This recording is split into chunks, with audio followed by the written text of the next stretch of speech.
So some of you may be familiar with the fact that oak trees have acorns, right? So that's a source of food. You have to pull the tannins out. They can be a little toxic if you eat too much of them. But tannins are in wine. Tannins are in a lot of foods. It's a powerful healing substance.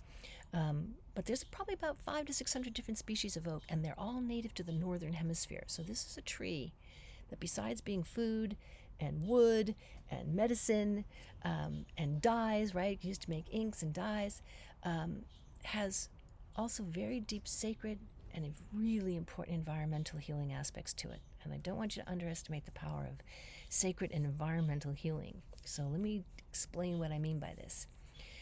So in traditional Chinese medicine, we're going to talk about oak bark, and that's generally what's used as the medicine. The galls can be used as well. The galls are made by wasps that attack the tree, and the tree responds, and you get this little oak gall, sometimes called manjakani and or oak gall apples, because they look like little apples, right? Excessive discharge and eliminating damp.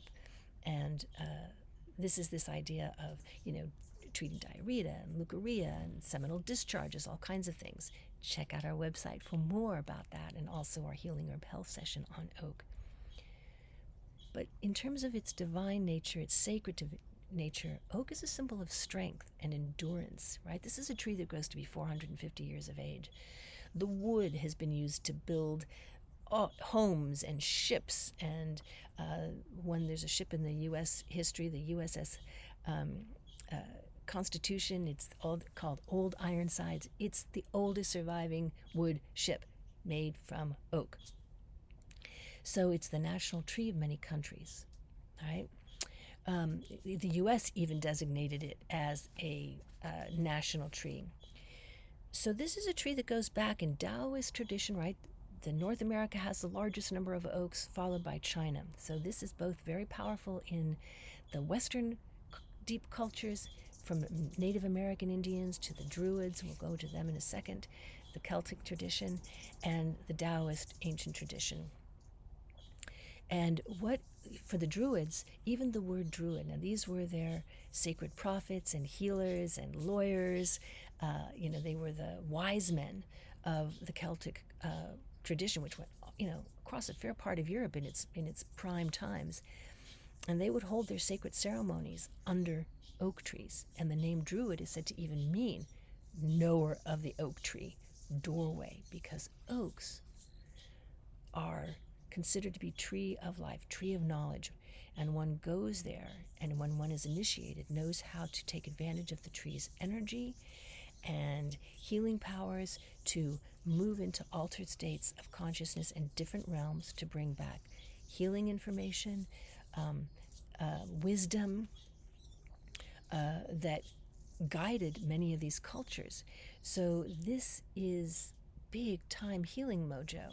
It doesn't fit into the scientific paradigm, and yet there are countless stories of healings that take place around this medicine. Now, the tree behind me is not an oak, it's a walnut tree, just for those of you that may not be aware of it.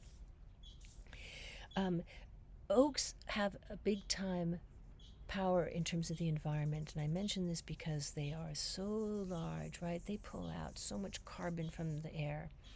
And with all of our fires and, environmental hazards and taking down trees, we're losing a primary source of pulling out carbon, even black carbon, which is what's identified with urban areas. Something like 10 pounds of toxins are pulled out of the environment every year by a single oak. That's a lot of transformation. It's rejuvenating the soil. It's doing soil stability. And we might say, well, gosh, don't kind of all trees do that? And certainly, right, this is part of what the forests in general do for us. With the oak tree, however, you've got this, 600 different species all across the planet. So it is called the king of the forest for very, very good reason.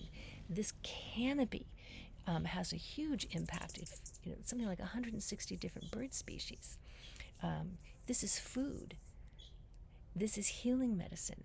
These are all ways that it keeps your environment clean and lifts your spirit so that you can be finding healing that way. You're not going to be strong and healthy if you're living in a toxic environment.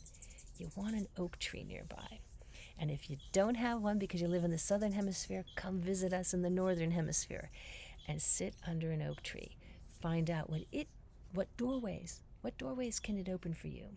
What's it doing in your environment? The bears eat oak acorns. The pigs love acorns. Cattle, not so much. Check out our website for more information about oaks. They've got a lot of healing power. And certainly check out our Healing Herb Health session on oak to find out recipes. How do you pull out these tannins from the acorn so that you can use them? There's a lot to be enjoyed and celebrated about the majesty and healing capacities of oak.